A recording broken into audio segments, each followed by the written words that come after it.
So the first things first is I'm going to go over to a floor plan, and we want to draw a section line through our building. So I'm going to go to View and Sections. So you need to have just one section line drawn through your building. So here I'm just going to draw it through right here. So let's say I wanted to see this bathroom wall. I can go move it this way, and I'm looking at these two windows now. The depth of my view is controlled by this little guy. So right here, I wouldn't see the windows. Here I would. All right, so now I want to actually go to this view. So if I select it and right click on it, I can say go to view, give this thing a template, view template. I'm going to say it's an architectural section, say apply and okay. So anything that was cut through by the section line is showing in dark black. Now from here, we're going to go and create a wall callout for the wall detail. I'm going to go to the view tab and go to callout, and I'm going to make another sort of crop box for an additional view derived from this one. If I zoom in, I can take this bubble and put it on the outside. And then I can hide the crop box for this wall like this, or this building. So now I have a section of my building, and I'm saying in this view, I'm going to focus on just this wall. You'll see that this, when I made this, if I right click and say go to view, it's the section 3 callout 1. And it's automatically parented underneath the section 3 building section. So in this wall section, I actually don't want all this poche going on here. I'm going to scroll down to the view template. I'm going to change that to none is fine. And then I'm going to do VG on my keyboard, V for visibility, G for graphics. That pops open this menu. We say all, cut pattern. We change that to clear overrides right here. And then apply and OK. So now I can see the layers of my wall. So I have my building section pochade, my wall section, no poche. If we had a project where it was a clapboard siding on 2x4 stud, you can see those layers. They'll update if I change the wall type. So you can see it's a little bit thinner. Time for examples. So here's an example of a brick wall. So you've got your courses of brick, your air gap. There's little brick ties that we're going to put into our drawing that help the brick not topple away from the wall or indent in. So anytime you have a brick structure that's 1 course thick, that is actually not a structural. It has to be at least 2 courses thick to bear weight on top of it. So this is more so like armored siding, right? Then you have that attached to the plywood and to the wood framing structure behind. So here's a 3D of a brick structure.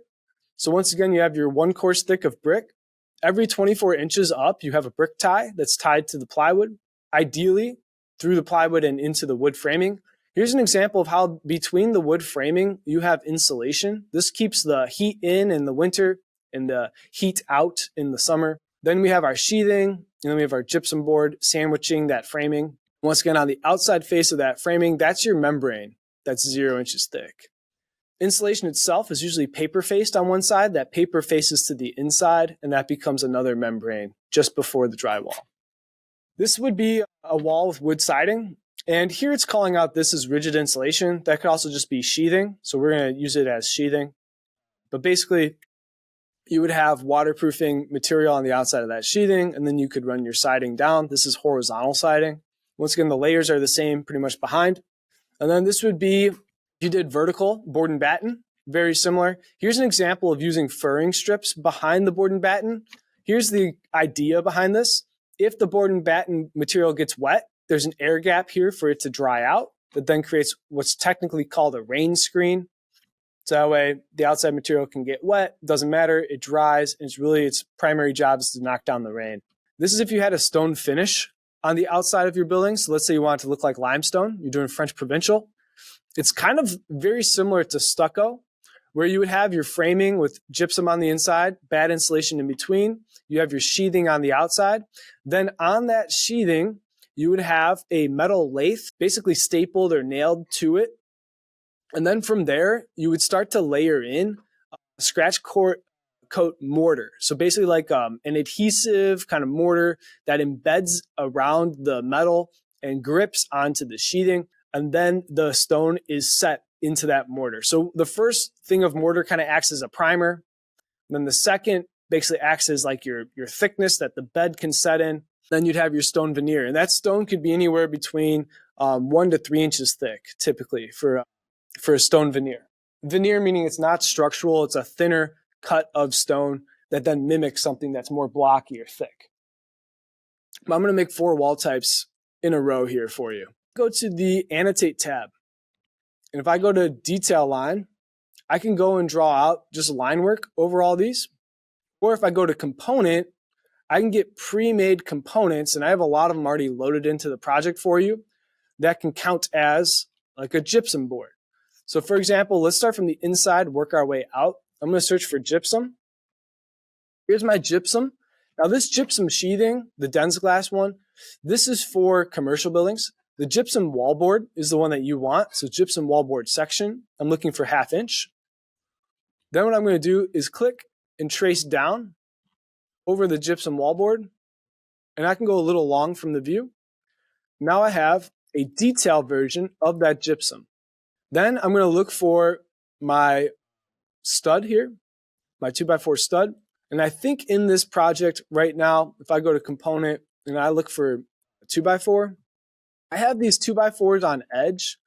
Here's lumber cut section, lumber cut side. That's actually the 1.5 inch side.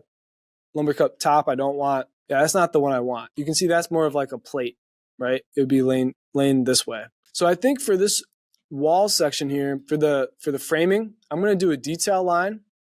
I'm just going to do a solid line, solid one with a straight up line here. I'm just going to trace right over that wall like that. Now there's plywood sheathing on the outside. So I'm going to go to component. I'm going to look for plywood.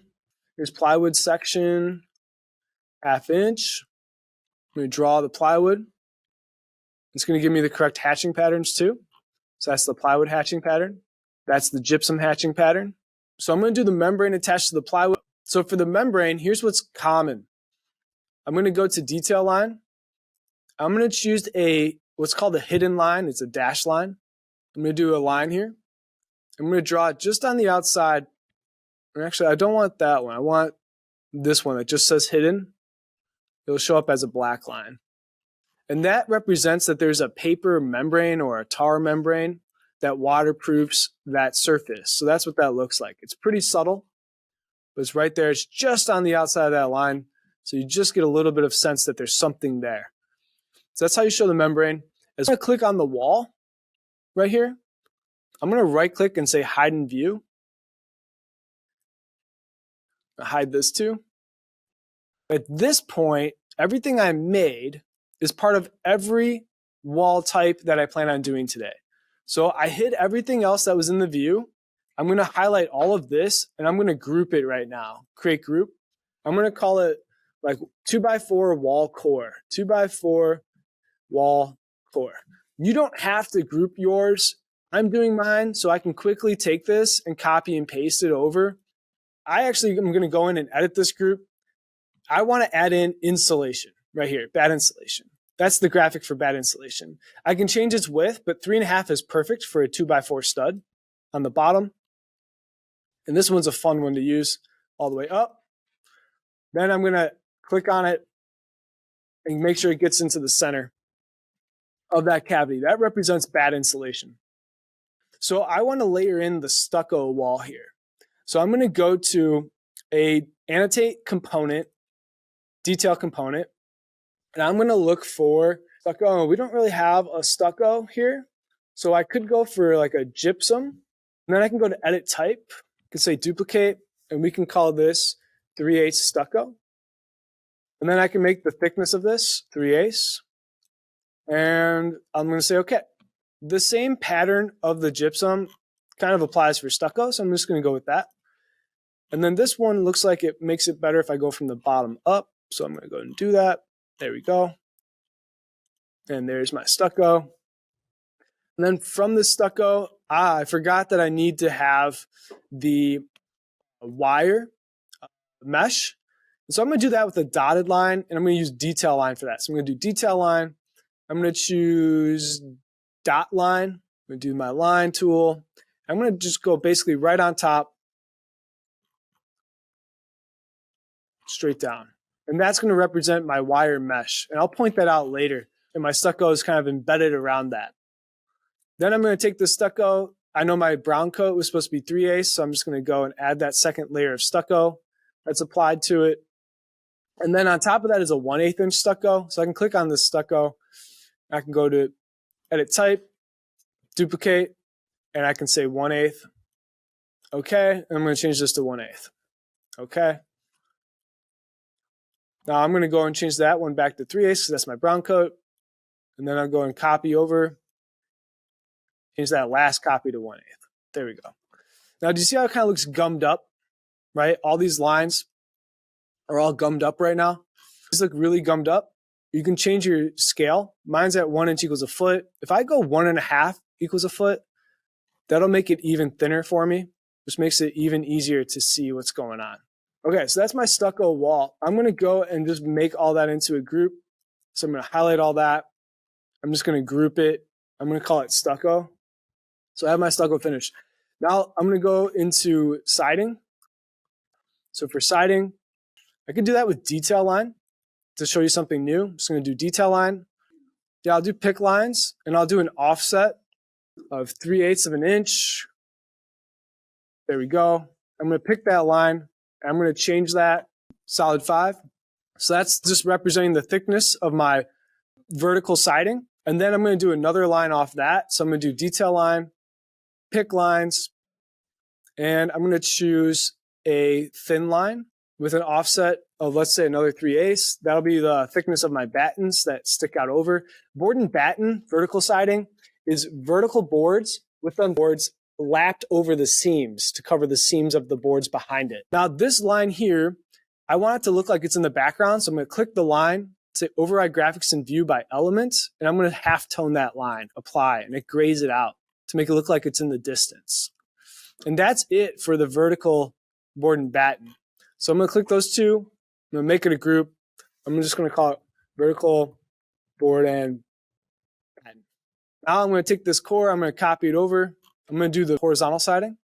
Layered on top of this, if we go to component, and we go to siding, we're going to search for siding. Here's lap siding, 3/8. This lap siding, I'm going to go down and I'm going to place it so I can just see the bottom. It's going to make it easier for me. There's the bottom of it. So I can just see the bottom. Now with this, here's how I copy and paste this up. I find that this works pretty well. I have it positioned. Then I'm going to go to array. I'm going to say, make it a linear array. Go ahead and group it. Go ahead and just give me 10. I'm going to do a lot extra. But I don't care if it goes beyond the view. I just don't want to be short and do it again. I'm going to tell it where the second one's going to go. I'm going to click from the bottom inside corner. Then I'm going to go straight up until I click on the line of the siding above. Do you see that? If I go from the bottom inside corner straight up, it's going to be a perfect lap, just like this. It's going to make all the copies that I told it to make, which was 10. That's it. That's our lap siding, our horizontal siding. All those, I'm just going to group that. All right, let's do the brick wall last. So I'm going to go and make a copy. I'm going to go and do the brick here. So we have this. We're going to need an air gap, and then we're going to need the brick. So I'm going to draw a line by going to detail line, thin lines, pick lines. I'm going to just project off a 1 inch offset here so I know where to begin my brick. Okay, I'm going to pick that line. I'll just run it a little long either way. Now with this line, I'm just going to go and detail out the brick, and then I'll probably just get rid of this line later. Under component, there's a repeating detail component, and I already loaded in a brick profile for you. Then if we go to repeating details, there's lap siding, stone, CMU, and brick. So I'm going to go to brick. I could have done my lap siding that way as well. And if I click on the line, I can just go up. Looks like I made it the wrong way, so I'm just going to go down instead. Just like that. Super easy. Here's the brick. Already has a grout line and the brick in it. That's a 3/8 grout line by default. Now we need to bring in the tie. So under components, regular component, detail component, we can go to tie. And corrugated wall tie 20 gauge is fine. These are the brick ties. They're going to be every 24 inches. They have to be embedded into the mortar. So we're going to do it just like that. And then they would get nailed to the sheathing. And then I'm just going to go and I'll do a copy and paste instead of an array since there's not that many. I'm just going to click on it anywhere. Make sure I'm snapping straight up. Type in 2 feet. So there's another one right there, 2 feet up. And then I'm just going to go up again. Type in 2 feet. Enter. And where did it put it? Just right there at the top. So I don't need any more. That's showing those ties at 2 feet on center going up. I'll only annotate one, but realize what I'm annotating. If you clicked on the type of wall, so for example, if I was doing this wall, I could click on it. I can say edit type, edit structure, and I can see the layers I need to annotate. Okay, that's the answer key right there. So then I'm going to go to the wall section. Let's say I want to lay out the brick wall. I'm just going to go and just see the brick. Do you see when I do the view crop box, do you see this dashed line? The dashed line is the crop box for your annotations, so your text. And then the solid line is the crop box for the graphics. I'm going to make sure that my annotations are a little bit bigger. The crop box for it on the side, I plan on putting all the text. What I'm going to do here is go to text. I like to do the little curvy leader line. And I'm going to just click on the brick. I'm going to go from the outside to the inside is what I've decided. So I'm going to keep it organized like that. Boom. This one, I'm going to call this brick. I'm just going to keep it simple like that. I'm going to click on it. I'm going to say copy. And I like to just copy these down and then move the leader lines. What this does is it helps me keep all the text lined up. It's easier for your eyes to read it if all the text is in the same spot in terms of left to right. So then from here, obviously we don't want a bunch of bricks called out. I'm going to go here to the tie. I'm just going to call it brick tie. I'm going to call this my membrane. That's kind of a generic term. Oftentimes you see Tyvek as like the vapor barrier membrane. And then here, I'm going to call that my sheathing. Technically it's 1/2 inch sheathing in case you're interested. Then here is our, let's call it our 2x4 stud framing. Let's see, did I make enough copies? There's our batt insulation. I think I did. Batt insulation. Technically on a 2x4 wall, you'd probably want to spray foam the inside, but we're not going to get into that. And then here we're going to have 1/2 inch gypsum, which is drywall. There's the layers of a brick wall. Now, if I wanted to clean this up a little bit, like I could click on these, I could drag them up or down. If I wanted to maybe graphically make them all kind of curved the same way, you know, it's up to you how crazy you want to get about how you lay this out. But that's how I would go about doing it.